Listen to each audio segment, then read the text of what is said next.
नमस्कार, शैलेश एक बार फिर इंश्योरेंस समाधान की तरफ से। बहुत सारे लोग इस परेशानी में आ जाते हैं, उनकी पॉलिसी लैप्स हो जाती है। जितना पैसा उन्होंने दिया था उससे बहुत कम पैसा उनको दिया जाता है, उसके कारण उनकी ग्रीवेंसेस रहती हैं। तो पॉलिसी का लैप्स ना होने के लिए क्या जरूरी है कि आप सबसे पहले तो उतना ही प्रीमियम कमिट करें जितना आप दे सकते हैं ऑन ए रेगुलर बेसिस। दूसरा, प्रीमियम टाइम से दे दें। हर पॉलिसी में एक ग्रेस पीरियड होता है प्रीमियम पे करने के लिए। यदि महीने के बोर्ड में आपने पॉलिसी करा रखी है तो आपको 15 दिन का ग्रेस पीरियड मिलेगा, और क्वार्टर, हाफ ईयरली या ईयरली मोड में आप प्रीमियम देते हैं तो आपको 30 दिन का ग्रेस पीरियड दिया जाता है। तो इस पीरियड में आप अपना प्रीमियम अवश्य पे करें पॉलिसी के कॉन्टिन्यूटी बेनिफिट के लिए। यदि आप प्रीमियम नहीं देते हैं तो ये पॉलिसी लैप्स कहलाती है, पॉलिसी लैप्स हो जाती है। और पॉलिसी लैप्स होने से क्या होता है कि आप जिस पर्पस से हमने इंश्योरेंस खरीदी थी वो पर्पस पूरा नहीं होता,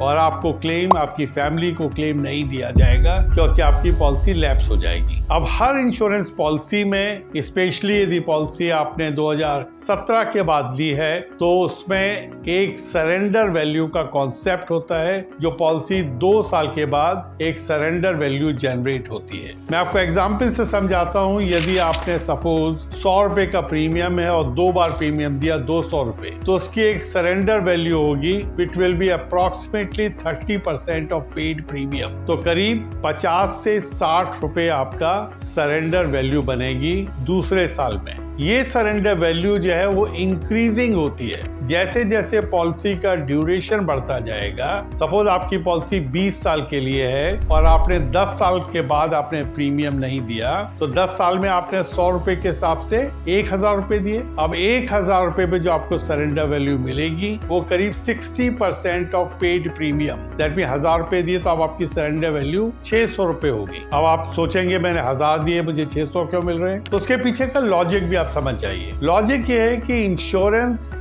एक तरीके का, जैसे हम लोग घरों में किटी पार्टी होती है, कमेटी होती है, वैसा ही कॉन्सेप्ट है कि सब लोग पूल में पैसा डालते हैं और उस पूल में से कुछ पैसा उन फैमिलीज को होता है जहां पर डेथ हो जाती है। तो फॉर एग्जाम्पल, हमने जैसे पहले भी आपको बताया हुआ है कि यदि 1 लाख लोग बीमा कराए और हर आदमी 10-10 हजार रुपए दे तो करीब 10 करोड़ रुपए जमा हो गए। अब 1 करोड़ रुपए यदि क्लेम का अमाउंट है तो 1 करोड़ रुपए फैमिली को चला गया। ये पैसा कहां से आ रहा है? तो ये पैसा सारे पूल मेंबर कंट्रीब्यूट कर रहे हैं। तो दैट मींस कहीं ना कहीं से पैसा हम ही लोग देते हैं उस क्लेम को देने के लिए। तो सरेंडर वैल्यू का कॉन्सेप्ट जो है, जब 10 साल के बाद 1000 दे करके यदि आपको 600 रुपए मिल रहे हैं तो ये 400 रुपए गए कहाँ? ये 400 रुपए उन फैमिलीज के पास चले गए जिनके घर में डेथ हो गई। तो ये बात आपके लिए समझना बहुत जरूरी है कि इंश्योरेंस कंपनीज कैसे काम करती हैं। तो इंश्योरेंस कंपनी का काम